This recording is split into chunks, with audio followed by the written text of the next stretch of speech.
Hi everyone, welcome back to evidyarthi.in। तो start करते हैं हमारा उपनिषद टॉपिक। सो उपनिषद का लिटरल मीनिंग होता है अप्रोचिंग एंड सिटिंग नियर। सो ये जो उपनिषद था उसके अंदर बेसिकली इसको बनाया तो हमारे ब्राह्मण सोसाइटी ने था, ब्राह्मण्स ने बनाया था फॉर बेटरमेंट ऑफ एवरीवन। आपने अभी अभी देखा जब हमने बुद्धा की बात करी that he was thinking about life, है ना, लाइफ के बारे में सोच रहे थे। वो लाइफ में हो रहे जो पेन्स है, जो मिजरीज है, उनके बारे में वो सोच रहे थे, उनको दूर करने की कोशिश कर रहे थे। सिमिलरली हमारा जो ब्राह्मण सोसाइटी था जिसके अंदर 4 डिविजन्स हो रखे हैं सोसाइटी के, वो भी कुछ इसी तरफ बढ़ रहा था। इस उपनिषद के जरिए कई तरीके के क्वेश्चंस को सोचा गया और उनके आंसर्स को ढूंढने की कोशिश की गई। तो आइए स्टार्ट करते हैं इन उपनिषद को। These were part of later Vedic text। ये जो हमारे उपनिषद है वो later Vedic period के टेक्स्ट कहलाते हैं। Upanishad literally means approaching and sitting near, यानी कि अपने शिक्षक के पास जाना और उसके पास बैठ के उनसे ज्ञान लेना उपनिषद का अर्थ होता है। हिंदी में उपनिषद का मतलब ही होता है कि अपने शिक्षक या गुरु के पास बैठ के उनसे शिक्षा लेना। They describe the Atma or the individual soul and the Brahman or the universal soul that ultimately were one। So ये जो उपनिषद था उसकी खोज क्यों की गई थी? क्योंकि देखो now everybody was searching कि भाई हमारे लाइफ का पर्पस क्या है, हमारा जो लाइफ है उसके अंदर जितनी भी प्रॉब्लम्स है वो क्यों है, और तो और ये भी समझने की कोशिश की जा रही थी जो सेग्रीगेशन है, जो सोसाइटी के अंदर डिवीजन है, उससे हमें क्या मिल रहा है। तो ये पता चला, ये इन उपनिषदों ने हमें बताया कि जो भी लोग इस दुनिया में हैं उनके अंदर एक इंडिविजुअल सोल है। अब ये जो इंडिविजुअल सोल है वो क्या है, वो सभी के पास है, सभी के पास एक इंडिविजुअल सोल होगा, बट ये इंडिविजुअल सोल एक यूनिवर्सल सोल जिसे हम ब्राह्मण कहते हैं उससे जुड़ा हुआ है। तो सबका इंडिविजुअल सोल उस ब्राह्मण से जुड़ा हुआ है। इट मीन्स कि हम सभी एक दूसरे से जुड़े हुए हैं, यानी हम ये भी कह सकते हैं कि हम सभी एक है। तो ये एक बहुत बड़ा क्वेश्चन था, एक बहुत बड़ा आंसर था, यानी कि हमारे जो सोसाइटी के अंदर सेग्रीगेशन था उस सेग्रीगेशन को मिटाने की कोशिश की गई इस वाले लॉजिक के साथ। नेक्स्ट देखते हैं। Most Upanishadic thinkers were men, especially Brahmins and Rajas। तो ज्यादातर जो लोग थे जो इस तरीके की बातें कर रहे थे, जो कि ज्ञान और नए विचारों की बात कर रहे थे, वो मेन थे। और मेन होते होते और भी क्या थे, वो ब्राह्मण थे या फिर राजा थे, यानी कि हायर कास्ट ग्रुप्स थे जिनके पास क्या थी, सारी एक्सेसिबल चीजें थी, सारी चीजें एक्सेसिबल थी उनके लिए, जैसे कि स्टडीज हो गए, जैसे कि जो भी वो चाहे वो कर सकते हैं। एंड ब्राह्मण वो लोग थे जो बेसिकली टीचर्स थे।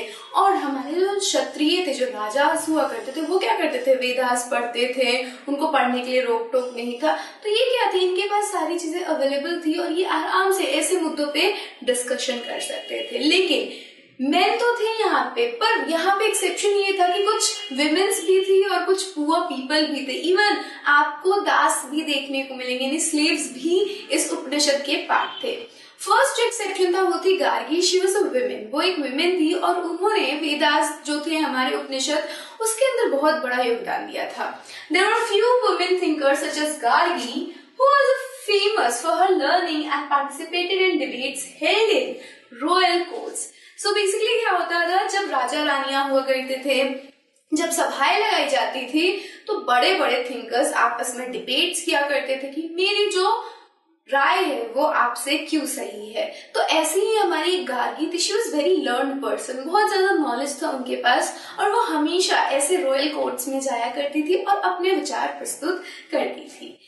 वही जो हमने बात करी कि पुअर भी शामिल थे, तो poor people really took part in these discussions. इन डिस्कशंस में ऐसे हमारे वाद विवाद में जो हमारे पुअर गरीब लोग थे वो कम पार्टिसिपेट किया करते। लेकिन इसका एक एक्सेप्शन है आपका, वो है हमारा फेमस सत्यकामा जाबला। अब ये जो सत्यकामा जाबला है वो इसलिए फेमस हुआ because he was a slave by nature. उसकी मदर जो थी जिनका नाम जाबली था वो एक स्लेव थी और इसी वजह से इनको कोई भी, जो हमारे सत्यकामा जी थे, उनको कोई भी एज अ डिसिपल नहीं एक्सेप्ट कर रहा था, अपना शिष्य नहीं एक्सेप्ट कर रहा था। बट हुआ क्या, क्योंकि इनके अंदर सीखने की इतनी ललक थी, इतनी इच्छा थी कि गौतमा नाम के एक गुरु ने इनको आखिरकार एक्सेप्ट किया और ये अपने टाइम के बेस्ट नोन थिंकर माने गए। One famous exception was Satyakama Jabala, who was named after his mother, the slave woman Jabali. इनकी माता का नाम था जाबली और इनका खुद का नाम था Satyakama जाबला। He had a deep desire to learn about reality, was accepted as a student by a Brahmana teacher named Gautama and became one of the best known thinkers of the time. यानी कि क्या हुआ, क्योंकि ये बहुत ज्यादा इनके अंदर सीखने की ललक थी, जानने की इच्छाएं थी, तो इनको कोई भी अपना वो नहीं बना रहा था, शिष्य नहीं बना रहा था, because he was a slave. And उस वक्त स्लेव का मतलब क्या होता था, they can not be touched, they can not learn Vedas, they can not participate in discussions जो कि नॉलेज के ऊपर है। लेकिन जब गौतमा ने इनकी जो सीखने की ललक देखी, उन्होंने कहा अरे तुम तो मेरे शिष्य बन सकते हो। गौतमा वैसे तो ब्राह्मण थे, बट फिर भी उन्होंने क्या किया, सत्यकामा को अपने साथ रखा और ये जो सत्यकामा थे वो अपने टाइम के बेस्ट थिंकर्स में से माने जाते हैं। So these two are the exceptions in Upanishad. आगे देखते हैं, many of the ideas of the Upanishad were later developed by famous thinker Shankaracharya. अब जब हमारा उपनिषद डेवलप कर रहा था, ये थिंकर्स अपने अपने आइडियाज दे रहे थे, तो बाद में हमारे शंकराचार्य जी ने बाकी के उपनिषद के आइडियाज को डेवलप किए, उसके अंदर एड ऑन किया, उसको एलिबरेट किया और हम तक पहुंचाया। तो this is all about our Upanishad. Upanishad के अंदर ये सारी चीजें थी कि बेसिकली ये ब्राह्मण सोसाइटी के थ्रू, जो हमारी हिंदू जो सभ्यता है उसके थ्रू बनाई गई थी। हिंदुओं का सबसे मोस्ट जाना माना एपिक माना जाता है हमारा ये उपनिषद। तो इतना ही था इस उपनिषद के अंदर। I will see you in the next video. Till then stay safe and stay learning. Bye.